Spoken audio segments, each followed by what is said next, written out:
Hi everybody, how are things in the neighborhood?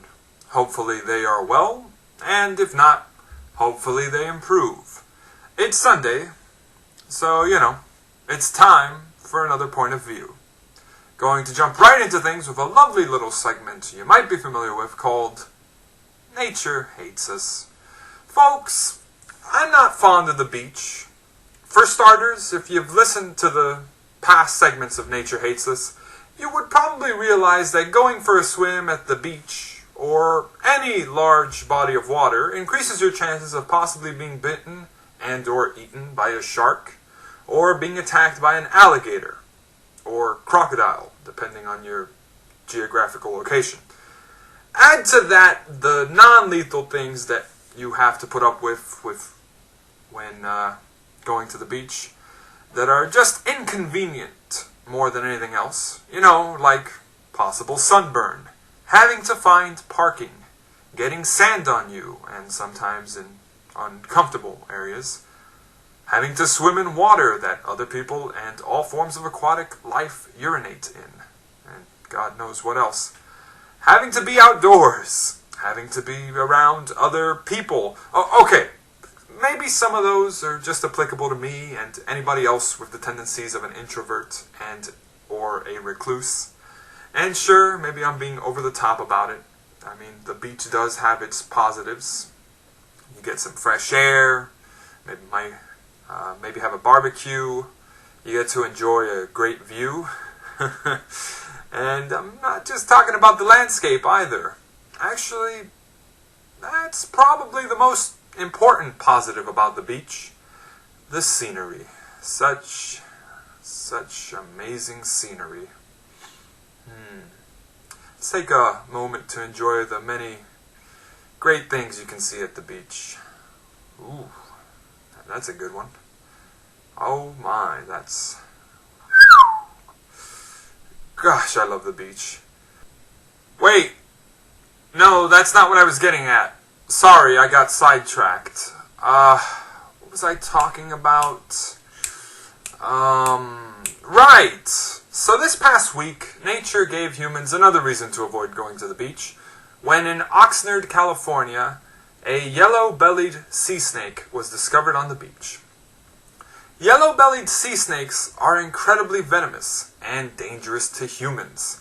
This is actually not the first time such an occurrence has happened, as this very same thing happened back in the early 1980s in California, and scientists believe this is due to the weather occurrence known as El Niño, or, if you don't know Spanish, the boy. So yeah, venomous snakes at the beach. Just another reason why you should never go to the beach, and just more proof that nature hates us. Now then, moving right along, let's talk Internet. It's been a while since we chatted, Internet. How have you been? Yeah, that's great. Today's subject is about something everyone hates. Lag. It's the thing that annoys everyone. For those of you listening who don't engage in online gaming or video games, whether single player or online, it doesn't really matter, you might not know what lag is. Lag is essentially defined as when there is a noticeable delay between what a player does in-game and the reaction of the server.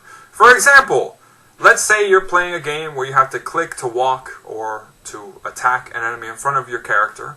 If you're experiencing lag, you will see a delay in reaction time by your character in how long it takes them to perform the action you inputted. It's annoying, and especially in fast-paced games where a second or a few seconds could mean the difference between success and failure, it's just, gosh, aggravating. Lag can be caused by various things, from the player having a slow internet speed, insufficient updating of servers. It's a long list of reasons. There isn't really much I can add in the conversation about lag. It's kind of just that thing everyone mutually hates and can pretty much ruin games.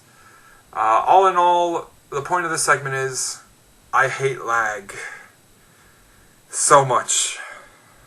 Alright, last segment of the day. Here's a recommendation.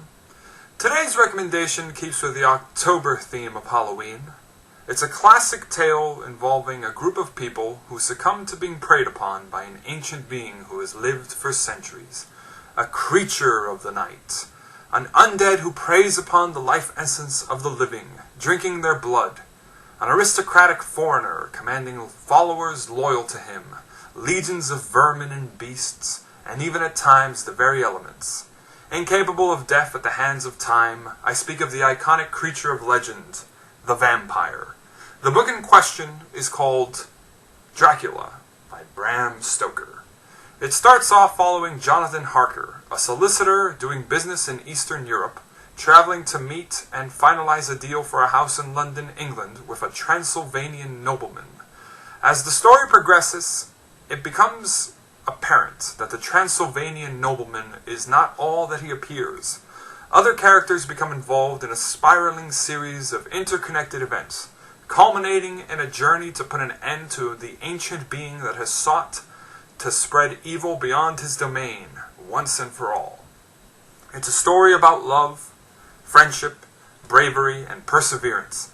If you've any interest in vampires, I strongly recommend reading the iconic story that started it all. That's all for this installment. Just remember, kiddies, you never know what's lurking in the darkness.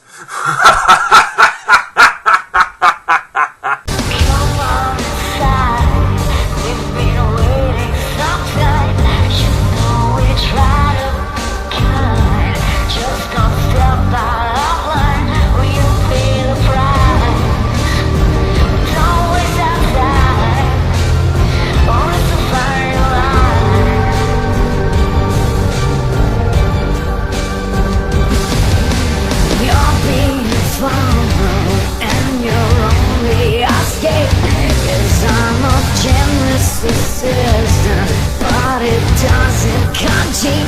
You gotta pay the price. You won't break out this time. No, you are great design.